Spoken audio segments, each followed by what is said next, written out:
Anybody found to have manipulated or falsified records at VA facilities has to be held accountable. The Inspector General at the VA has launched investigations into the Phoenix VA and other facilities, and some individuals have already been put on administrative leave. I know that people are angry and want swift reckoning. I sympathize with that. But we have to let the investigators do their job and get to the bottom of what happened. Our veterans deserve to know the facts. Their families deserve to know the facts. Once we know the facts, I assure you, if there is misconduct, it will be punished.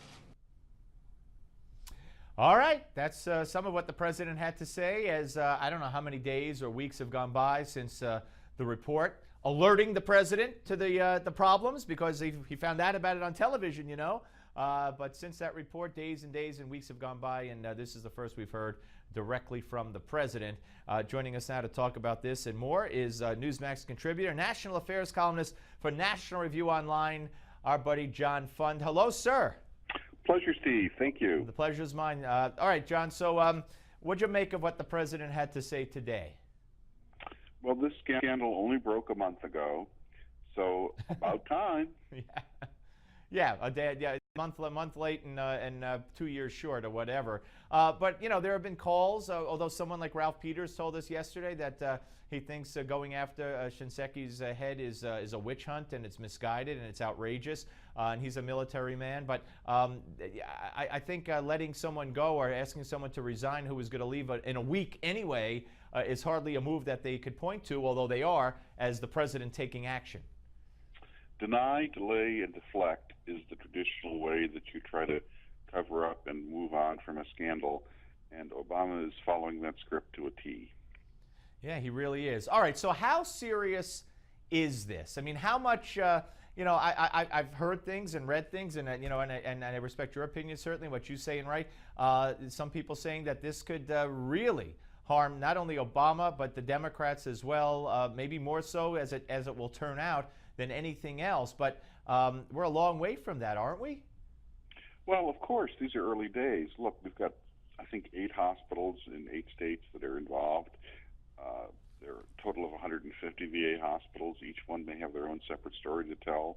But I suspect the pattern is going to be the same wherever this is done, which is the pattern of every government-run healthcare system, which is you have infinite demand because the government says we want to provide health care for everyone who's eligible.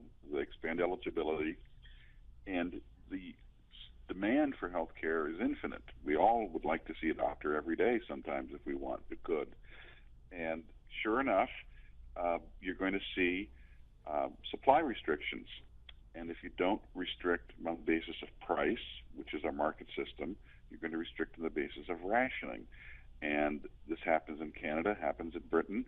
And rationing means you wait in line. And if the political pressure to reduce those waiting lists or time waiting is big enough, you have people manipulate the lists, you play politics, and people die as a result because they may not know they're on the wrong list or a hidden list, but they sure will know if they can't get the medical care they need, and they die. Yeah, no, and of course there are accusations that that's exactly what has happened here, to the tune of some 40 that we know of, even though they're still called alleged, you know, deaths or alleged for that reason. The president, I mean, why do you think he wasn't more forceful? Why do you think he didn't come out early and say this is outrageous, and whether it's deserved or not, say we're changing, you know, we're changing leadership, we're going to get to the bottom of this, and you know, this obviously, if this is allowed to happen on purpose or by accident, the leadership that we have now is just not the right leadership. Why didn't he get out in front of it and finally tackle a quote-unquote scandal head on and admit there's something there and do something about it? Well, the other strategy, which is to deny, delay, and deflect, worked in large part in Benghazi. It worked in large part in Fast and Furious. It worked in large part of the IRS scandal.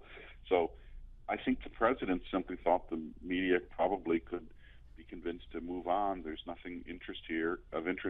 These aren't the droids you're looking for. In this case, Americans are very patriotic. They really care about their veterans. They're very concerned about what happens to them.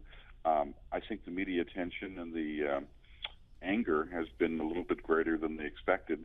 So they were caught a little by surprise. Yeah, could be. That absolutely could be. Now, let's talk a little bit about what this could mean for Obamacare and the Affordable Care Act. I mean, is this not maybe a certainly better than even shot that this is a preview of what's ahead for all of us under this system, because we've seen this happen. This is right out of the pages of the Canadian health system and the British health system, and the dire predictions that we'd be facing it here. And now we see government bureaucracy unable to handle the increased amount of people coming into the system on a smaller scale with the VA. Why should we think it's not going to happen the same exact way under Obamacare? We've expanded access to health care to 25 million more Americans. At the same time, many doctors are retiring early. An increasing number are not taking Medicaid or Medicare patients. So you're going to see a lot of pent-up demand, which will mean waiting lists. There'll be enormous pressure to manipulate those waiting lists. One way they do it in Britain is they find out directly or indirectly when you're going on vacation and let's say you have an elective surgery scheduled. They'll offer you the surgery while they know you're on vacation. When you turn it down, you go to the bottom of the waiting list. That's just one way that they handle it in other countries. I see no reason why that kind of manipulation wouldn't occur here. Yeah. All right. Now let's talk a little bit about yesterday, the primary. You know, the Democrats toting the line that the Tea Party is, if not dead, they've been severely weakened because, you know, McConnell won his primary and other Tea Party candidates did not emerge victorious in the primaries. And we're going to talk about this a little bit more with Larry Sabato in the next hour. But is it not true that the Mitch McConnells of the world have been influenced greatly by the Tea Party, whether they've been convinced or out of fear? They have now decided to run at least much more to the Tea Party's right, or to much more to their own right and closer to the Tea Party? Well, part of it is you can define the Tea Party any way you wish, and what the media often does is says whoever lost was a member of the Tea Party. I'll give you the state of Oregon. Oregon, you had two challengers for the Republican nomination. A doctor named Monica Wehby, who was the favorite of the Washington consultants, and a state legislator named Jason Conger. Both of them were conservative, but by Oregon standards, not by standards in other states. Neither of them was officially Tea Party. None of them ran as the Tea Party candidate. And what does the media do? They say Jason Conger, who lost, he was a Tea Party guy. So you can define anyone as Tea Party because there's no membership list. There's no party registration. I think what happened is a lot of incumbents were very seriously pressed. Those who kept up with the times and addressed the real concerns that many Republican voters have, that things in Washington aren't being challenged enough if they are Obama policies, they won, Mitch McConnell being an example. Others almost lost. We saw examples of that in Georgia, in Idaho, where the governor of Idaho, who had raised taxes, only got 51% of the vote in his primary challenge. So each story is individual. You can't really paint with a broad brush. And going forward, when we look at the midterms, I mean, did yesterday did anything strike you that there's reason for more encouragement, reason for less encouragement, or basically it was just kind of a Republican, in-house thing? I think once again you have to look at the national polls, and Politico came out with a new one this week, and that showed the Democrats very much in trouble. Obamacare being a big part of it, the sluggish economy being another part of it. The Republicans are ahead in the close races and in the close states.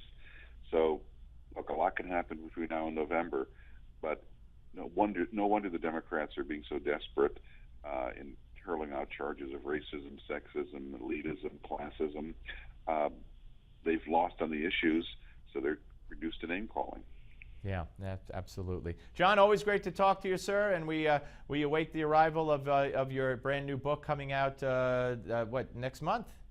I'll be happy to chat with you about that as soon as it comes. Thanks. Can't wait. All right, John, thank you. John Fund, ladies and gentlemen, here on the Steve Malzberg Show. And by the way, the House Democrats are going to join the Benghazi probe, if you will, the special committee, select committee on Benghazi. The names have been announced by Nancy Pelosi, and it's going to be Elijah Cummings, Adam Smith, Adam Schiff, not to be confused with Adam Smith, and Linda Sanchez and Tammy Duckworth will serve on the panel, which of course is headed by Republicans Trey Gowdy. Cummings will serve as the Select Committee's ranking member, and it's going to be very interesting, ladies and gentlemen, very, very interesting.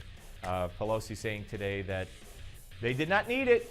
They did not need the Select Committee, but they're going to participate anyway. All right, folks, Give Me 5 is next, right here on the Steve Malzberg Show.